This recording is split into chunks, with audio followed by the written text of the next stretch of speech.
going on, Laker fans? Appreciate you guys tuning in. A little Lakers Talk Daily on this Friday. Almost through the week. Not exactly a good week for the Los Angeles Lakers.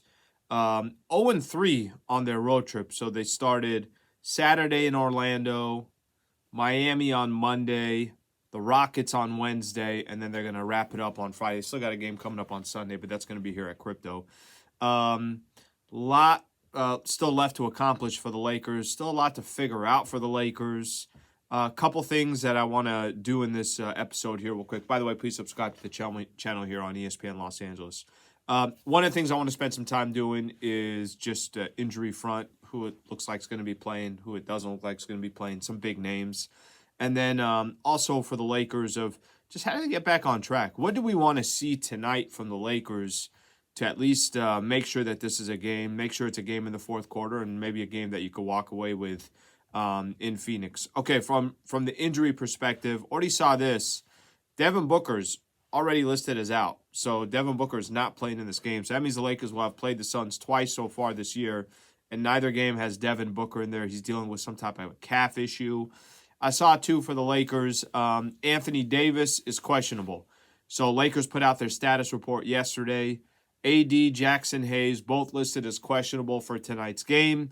Remember, this is the in-season tournament. The first group play game of the in-season tournament for the Lakers, so that will be interesting. I don't really care. I just want to see the Lakers try to get a W. I think that's obviously the most important thing at this point. So no Devin Booker. Keep that one in mind. And Anthony Davis is questionable. Game time decision. Let's see what eventually happens as we get closer to tip-off. Now, that's pretty much exactly what the Lakers did in the last game. First, AD doesn't play the final 4 minutes against the Heat. Then he says, post-game, I'm going to play Wednesday. Then, as we get closer, Darvin Ham says he's going to be a game-time decision. He goes through his warm-ups, and it was not happening. AD does not play. So, let's see what happens tonight. Obviously, if he doesn't play, then the chances of the Lakers losing increases by tenfold. But if he does play, then we'll see what the Lakers are able to put in place here. As for the actual game, what do you want to see tonight? I'll tell you what I want to see. I don't think I'm asking for too much here, Laker fans. I really don't. I want to see a start of this game that actually is a little bit more similar to Miami. I think end of the Lakers Heat at the end of the first quarter, it was 33-33. You guys have probably seen the stats now. 6 of the first 8 games for the Lakers, they're down double digits.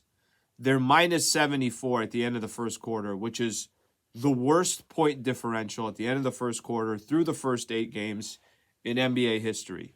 Can we get off to a good start, please? Can we stop digging ourselves such a hole where you spend basically the entire 2-3 remaining quarters trying to come back, or in the Rockets' case, on Wednesday, you just got no shot and you end up getting your you-know-what kicked. Get off to a good start. By the end of the first quarter, just be in the game. That's one thing that I want to see.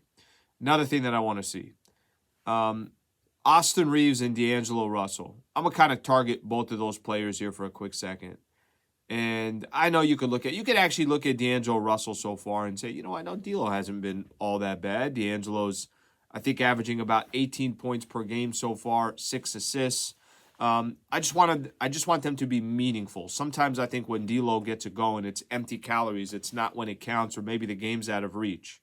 Austin Reeves has been really, really bad. They need Reeves. There's no other way to put this. They didn't, all the hype behind Austin Reeves, I believe in it. The reason why Austin Reeves played so well last year and then got a contract that was well-deserved, I trust in it. I do believe in all that.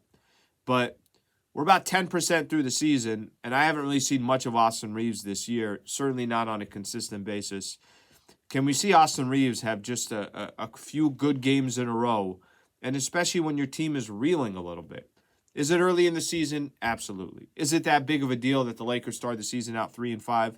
Sort of not, but I just don't like the way they've been losing, and part of the reason why I believe is that guy that's supposed to be their third best player in Austin Reeves has not been that third best player.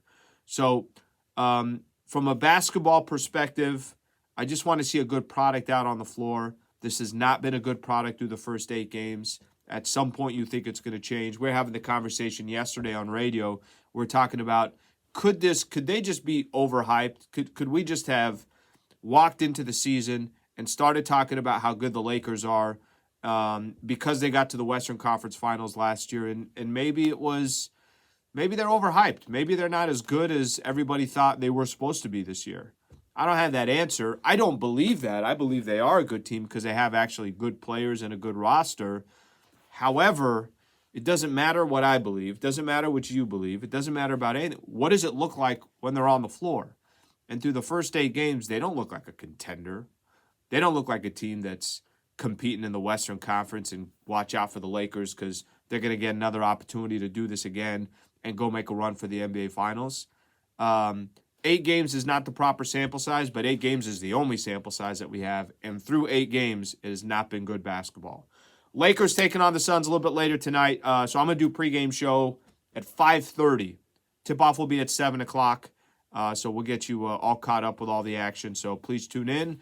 Again, Travis and Sliwa show starts a little bit later today. We'll start at 10 a.m. and we'll have all your Laker conversation as well. Please subscribe to the channel. Thank you for being a part of the show. Get back with you guys on Monday and see if the Lake Show could come out with a win. Thanks, Laker fans. Have a great weekend.